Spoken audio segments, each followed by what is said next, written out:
she fought in World War II. Her name is Simone Segouin, born the 3rd of October in 1925. She was also known by she had a warrior name. Her war name was Nicole Menet. She was a former French resistance. She's still alive, by the way. She was a French resistance fighter who served in the France Tireurs et Partisans group. No, I butchered that. Among her first acts of resistance was stealing a bicycle from a German female military messenger, which she then used to help carry messages. She went on to take part in large-scale or otherwise perilous missions, such as capturing German troops, derailing trains, and acts of sabotage. Segouin, I don't know how to say her name, and I should have looked it up before I did this. Segouin was born in Chartres, France, and grew up alongside 3 brothers.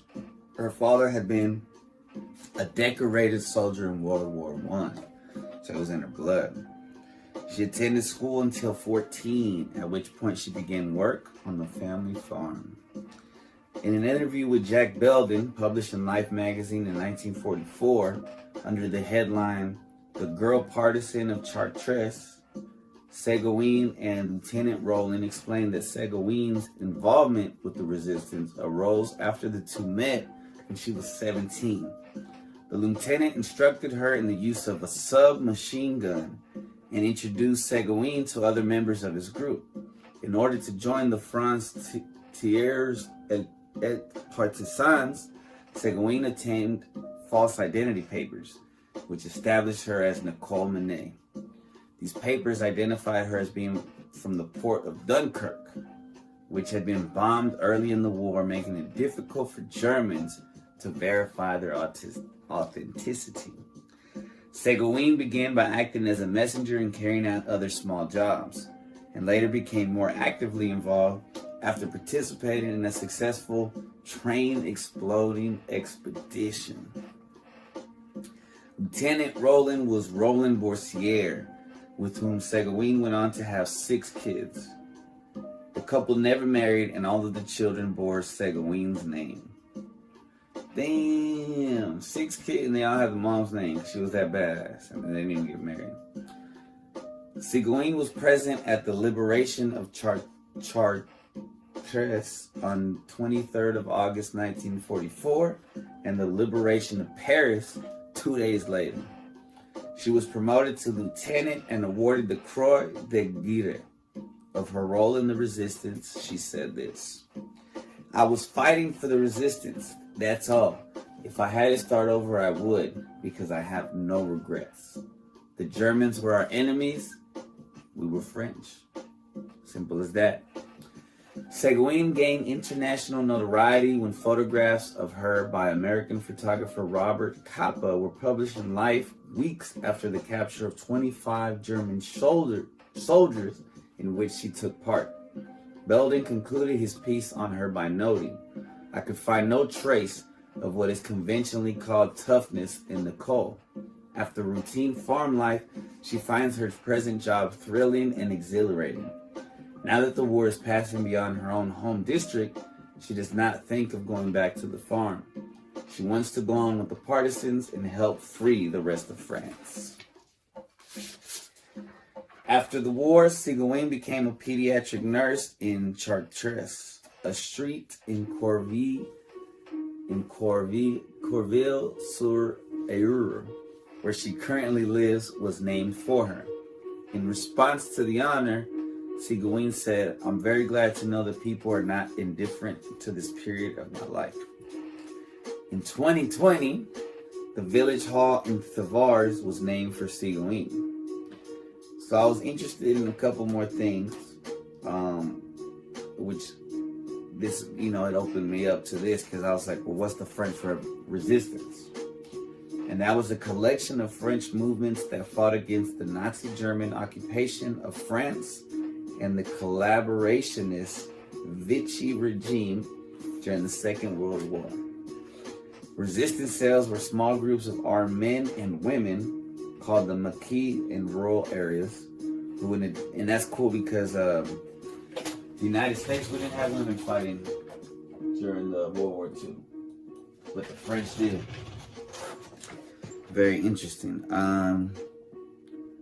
So they, in addition to their guerrilla warfare activities, they were also publishers of underground newspapers. And they were men and women. Wait, let me see. Providers of first-hand intelligence information and maintainers of escape networks that help Allied soldiers and airmen trapped behind enemy lines.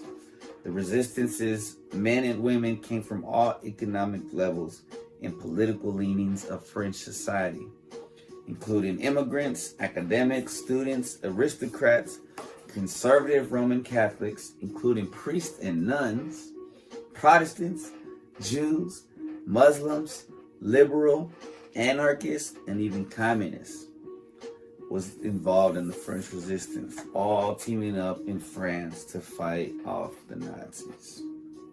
It's quite incredible. The French resistance played a significant role in facilitating the Allies' rapid advance through France, following the invasion of Normandy on 6 June 1944. The French resistance provided military intelligence on the German defenses known as the Atlantic Wall and on the Wehrmacht deployments and orders of battle for the lesser-known invasion of Provence on August 15th.